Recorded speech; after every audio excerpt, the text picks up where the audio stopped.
ఇస్సాకు దాసులు ఆ లోయలో త్రవ్వగా జలలు గల నీళ్ల బావి దొరికెను.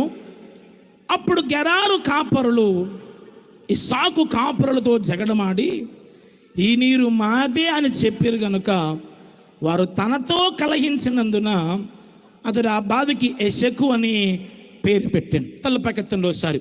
నెంబర్ 1, మొట్టమొదటి బావి ఇస్సాకు తవ్వుతున్నాడు.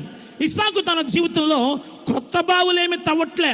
హలో, ఇస్సాకు తన జీవితంలో he was not inventing something new, but he was restoring something is already existed. అక్కడ ఉన్నదాన్ని ఉనికిలోకి తీసుకొస్తున్నాడు కానీ లేని దాన్ని కనిపెట్టలేదు, ఉన్నదాన్నే తీసుకొస్తూ ఉన్నాడు. సంగమా, చాలామంది ఏమనుకుంటారంటే బాప్టిజం అనే ఈ ప్రాసెస్, రక్షణ అనే ప్రాసెస్ యేసు ప్రభు దగ్గర మాత్రమే ఆరంభించబడింది అనుకో. నిజమే, ఆ రక్షణకు కర్త కర్మ క్రియ ఆయనే.